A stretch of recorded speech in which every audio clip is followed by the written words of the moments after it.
उत्तर प्रदेश की जनता ने पिछले 2 दिनों में जिस तरह का बिजली संकट झेला, उसे योगी सरकार की घंघोर लापरवाही कहना गलत नहीं होगा।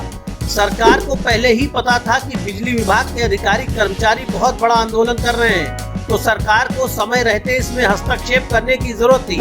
लेकिन मुख्यमंत्री कार्यालय लापरवाह बना रहा। कोई समाधान समय रहते निकाल लिया गया होता तो उत्तर प्रदेश के लाखों परिवारों को इस तरह परेशान न होना पड़ता।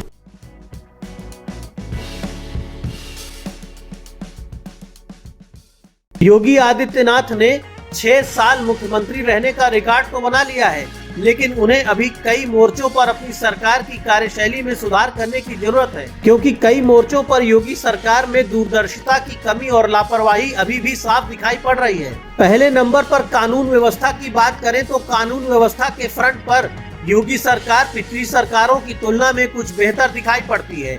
लेकिन पिछले दिनों जिस तरह से प्रयागराज में उमेश पाल की सरेआम फिल्मी अंदाज में हत्या हुई, उसके बाद यह कहना गलत नहीं होगा कि कानून व्यवस्था को लेकर सरकार के बहुत से दावे खोखले साबित हुए हैं। योगी आदित्यनाथ 6 साल से मुख्यमंत्री हैं, तो आखिर क्यों अब तक पूर्व विधायक राजू पाल हत्याकांड में दोषियों को सजा नहीं हो पाई? उमेश पाल की गवाही अगर पहले ही पूरी हो गई होती तो उसकी जान पर खतरा न होता। अतीक अहमद गैंग से जुड़े अपराधियों को इस हत्याकांड में यदि समय रहते सजा दे दी गई होती तो बदमाशों की इतनी हिम्मत न होती। इस मामले में न्यायपालिका के साथ साथ उत्तर प्रदेश सरकार की पुलिस और अभियोजन विभाग की लचर कार्यशैली भी खुलकर जनता ने देखी है। दूसरे नंबर पर उत्तर प्रदेश के सर्वांगीण विकास की बात करें तो कुछ बड़े शहरों में सरकार ने बेहतर काम किया है। एक्सप्रेसवे पर काम हुआ है, लेकिन ग्रामीण क्षेत्रों में, छोटे शहरों में इंफ्रास्ट्रक्चर अभी भी बहुत बुरे हाल में है। गांव की सड़कें अभी भी इतनी पतली और खराब हैं कि वहां भारी वाहन आसानी से नहीं पहुंच पाते। गांव के लोग भी पक्के मकान बनाना चाहते हैं, लेकिन वहां अभी भी गांव में भवन निर्माण सामग्री के ट्रक नहीं पहुंच पाते। गांव की बहुत सी गलियां अभी भी इतनी खराब हैं कि वहां ट्रैक्टर भी नहीं पहुंच पाते। ज्यादातर गाँव में सरकार को चौड़ी सड़कें देने पर ध्यान केंद्रित करना होगा, जिससे गाँव के लोग भी विकास के मामले में शहरों का मुकाबला करने का सपना तो देख सके। तीसरे फ्रंट की अगर बात करें तो बहुत बड़ा सवाल खड़ा होता है सरकारी स्वास्थ्य और सरकारी शिक्षा व्यवस्था पर। सरकारी स्कूलों की हालत अभी भी बहुत खराब है।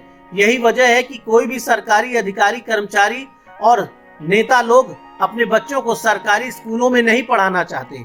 योगी जी को यह पता करना चाहिए कि उनकी सरकार को 6 साल पूरे हो चुके हैं, लेकिन भाजपा के कितने नेता और पदाधिकारी अपने बच्चों को सरकारी स्कूलों में पढ़ा रहे हैं। सरकारी स्कूलों पर हर महीने अरबों रुपए खर्च होने के बावजूद केवल गरीब लोग मजबूरी में अपने बच्चों को वहां पर भेजते हैं। बाकी निम्न मध्यम वर्ग के लोग आर्थिक संकटों के बावजूद अपने बच्चों को प्राइवेट स्कूलों में ही पढ़ाना चाहते हैं, भले ही उन्हें इसके लिए कर्जा लेना पड़े, क्योंकि सरकारी स्कूलों में अभी भी पढ़ाई लिखाई का हाल बहुत खराब है। खास तौर पर माध्यमिक शिक्षा की स्थिति बहुत ही दयनीय है। बहुत से राजकीय इंटर कॉलेजों का हाल इतना खराब है कि वहां पर 1/4 शिक्षक भी उपलब्ध नहीं है। बहुत से जनपदों के सरकारी डिग्री कॉलेज बदहाल हैं। कई विश्वविद्यालयों और डिग्री कॉलेजों में आधुनिक रोजगार परक कोर्सेज का अभाव है। वैश्विक प्रतिस्पर्धा में उत्तर प्रदेश के डिग्री कॉलेज और विश्वविद्यालय बहुत पीछे हैं।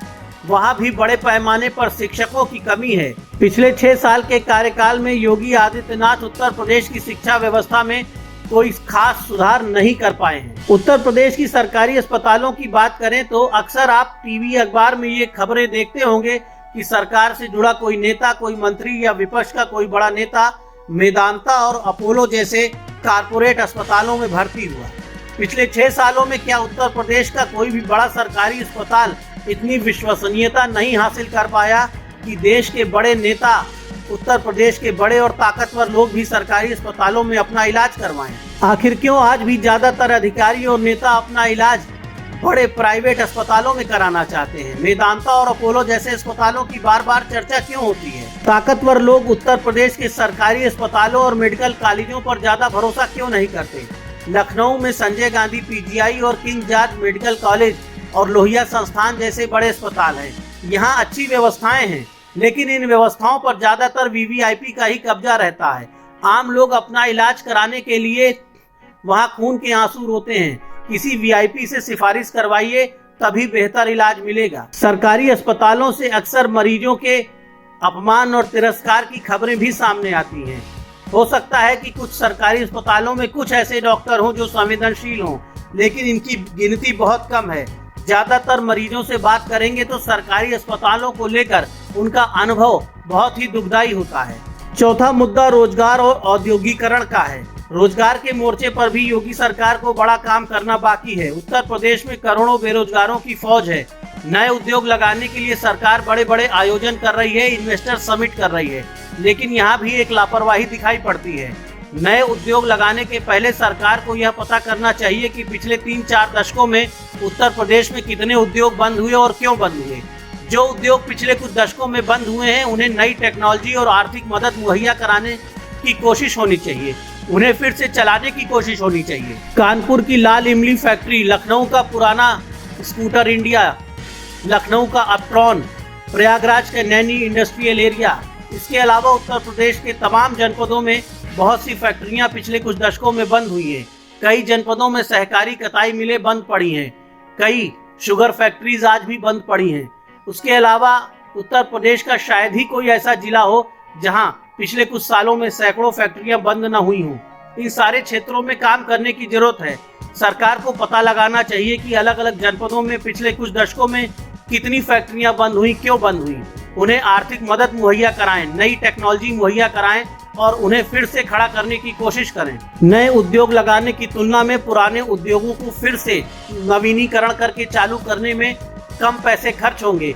इसके अलावा सैकड़ों हेक्टेयर उपजाऊ जमीनें भी बर्बाद नहीं होंगी जिन्हें नई इंडस्ट्रियल एरिया के लिए तलाश किया जा रहा है। एक तरफ तो पुरानी फैक्ट्रियां कबाड़ में तब्दील हो रही हैं और दूसरी तरफ नई फैक्ट्रियां लगाने के लिए सरकार दुनिया भर के व्यापारियों के आगे हाथ जोड़ रही है। यह भी उचित नहीं है। उत्तर प्रदेश में उद्यमिता और रोजगार को बढ़ावा देकर ही सरकार बढ़ती हुई आबादी की जरूरतों को पूरा कर सकती है। इसके लिए जरूरत है कि कक्षा 8 से ही सभी स्कूलों में स्किल डेवलपमेंट यानी कौशल विकास के कोर्सेज को गंभीरता से लागू करें। हाई स्कूल पास करने के पहले ही हर बच्चा कम से कम 4 प्रकार के तकनीकी कार्यों में होशियार हो जाए, एक्सपर्ट हो जाए। इससे ये फायदा होगा कि यदि कोई बच्चा आगे चलकर ज्यादा पढ़ाई नहीं कर पाता है या बेहतर नौकरी नहीं हासिल कर पाता तो वह भी अपना स्वरोजगार शुरू करके आसानी से आत्मनिर्भर बन सकता है। यदि बच्चे स्किल्ड होंगे तो दुनिया भर के बाजार के लिए उपयोगी होंगे। बच्चे स्किल्ड होंगे तो आगे चल के तकनीकी कार्य करेंगे। TV, fridge, AC, washing machine बनाने वाले मैकेनिक्स की जरूरत पूरे दुनिया में है। कार, बाइक रिपेयर करने वाले मैकेनिक की जरूरत पूरे दुनिया में है। आज भी बहुत से क्षेत्रों में तकनीकी विशेषज्ञों की बड़ी मांग है। भारत दुनिया भर के बाजार में तकनीकी विशेषज्ञों को उपलब्ध करवा सकता है। बहुत बड़ी आबादी का देश है और उत्तर प्रदेश भारत की सबसे बड़ी आबादी का प्रदेश है। ऐसे में योगी आदित्यनाथ को उत्तर प्रदेश की युवा होती आबादी को तकनीकी रूप से दक्ष बनाने की जरूरत है और बेरोजगारी की समस्या का यही एकमात्र समाधान हो सकता है। उत्तर प्रदेश को पूरी दुनिया के लिए स्किल्ड वर्क फोर्स तैयार करना चाहिए। उत्तर प्रदेश को पूरी दुनिया के लिए स्किल्ड ह्यूमन रिसोर्स तैयार करना चाहिए। उत्तर प्रदेश को ऐसे नौजवान तैयार करने चाहिए जो किसी भी हाल में बेरोजगार न रहे और जो मान सम्मान के साथ सुविधा पूर्वक दुनिया में कहीं भी अपना जीवन जी सके। उनमें इतनी योग्यता हो कि पूरी दुनिया में, पूरे देश में उनकी मांग हमेशा बनी रहे। पुलिस प्रशासन की कार्यशैली पर भी योगी सरकार को सुधार लाने की जरूरत है।